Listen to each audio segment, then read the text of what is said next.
This is Kevin Mayo, and today we're drinking some Grey Sail Brewing Captain's Daughter. Grey Sail is out of Westerly, Rhode Island. They've been around since like 2011, and all of a sudden this beer's just exploded on the scene. People have been going nuts trying to get it. I can only buy 2 cans of it when I bought it. It's like $4 a can. It is a double IPA. You can't help but be tempted by our Captain's Daughter. Her full body, her exotic bouquet, brewed with mosaic and citra hops. Her allure is as fresh and it is intriguing, yet she commands respect. Try to take advantage of her and she'll put you in your place. We raised our daughter well. Cheers, the brewers, actually the owners. So, it's a double IPA. It's 8.5% alcohol by volume. We know from what I just read, it's got mosaic and citra hops. And like I said, the beer world has been going nuts for this, so everybody's been loving it. So let's give it a crack and see what we got. As always, if you like the reviews, please subscribe. We're always looking for new friends. And go ahead and leave some comments. I know from their website there is some flaked oak in this also. So it is on the paler side for a double IPA. I would say it is a yellow. I wouldn't call it a light yellow. I wouldn't call it a deep yellow. I would call it yellow. Lots of carbonation. Bubbles all over the side of the glass, and the bubbles are just rising up through it. We got, what, 2.5 fingers of bright white head. And like I said, color-wise, it's on the lighter side. You see a lot of oranges and deep oranges on the IPAs or the Imperial IPAs. I was going to say something else. For the life of me, I can't remember what it was. So let's do the aroma. So I get a nice malt background, a little bit of toffee, a little bit of caramel, and then the big, massive citrus flavor, like orange, and then some pine, cut grass.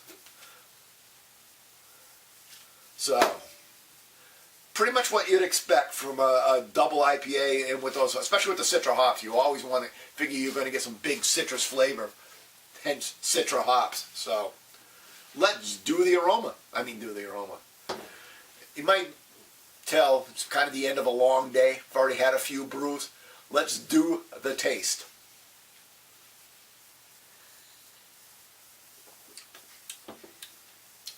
Okay. It's just a really, really solid double IPA.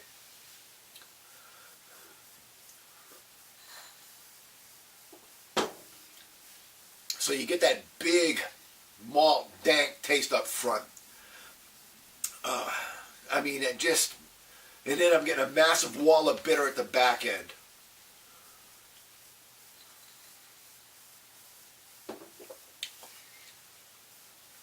Yeah, really, really solid bitter at the back end. Very West Coastish.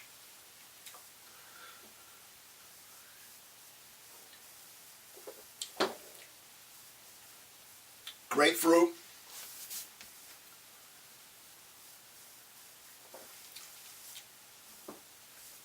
Pine. So, very, very, like I said, pretty much typical. You get hit with a nice, solid, dank malt up front. You get some citrus, grapefruit, pine in the middle. You get the big wall of bitter at the back end. You can feel the resin on the tongue, and the bitter's just lasting on the back of the tongue.